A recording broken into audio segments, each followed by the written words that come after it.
Hello everyone. In this video, I'm going to be showing you how I put together my shoe organizer boxes for my shoes. So first it came packaged and individually. You have to set it up yourself. You just bend it. It's nice and durable. For the most part, it's very flimsy but nice and durable. And you have to put it together yourself. So I'm showing you how to do so in the video. Pay attention.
So as you all can see, these 12 boxes are quick and easy to set up.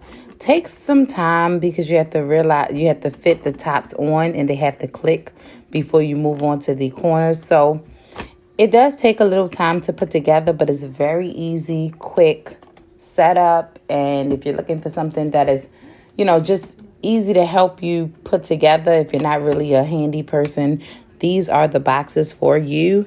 I'm going to test them out and see how they work and then do a review on them because I never had these shoe boxes before. For the most part, the shoes actually fit inside. Some of my shoes, like my Jordans, I had to turn sideways. But for the most part, my Converses, my loafers, and every small shoe fitted properly. I wear a size 9 to a 9.5 in women's. So they fit pretty decent. I think they could probably fit up to a size 10. I'm not sure. I don't have a size 10 sneaker, so I'm not sure. But I believe they might have room for a size 10. Even though in the comments it says that they go up to a size 9.5. These are my Jordans, and they are a size 6.5 in kids. They are 6.5 or 7, one or the other.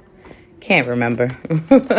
But they fit properly. For the most part, I turned them sideways because they were high top. I think I should have got the large boxes for my high top sneakers because these Feli's and Jordans are what you would consider a big shoe. As you can see, I turned it sideways and got it in there. So yeah, for the most part, I am filling the boxes. They have been easy to put together. This is the corner that I transformed. And all I wanted to do was put my sneakers inside of boxes to make it look a little more neat. And it turned out great. Thanks for watching.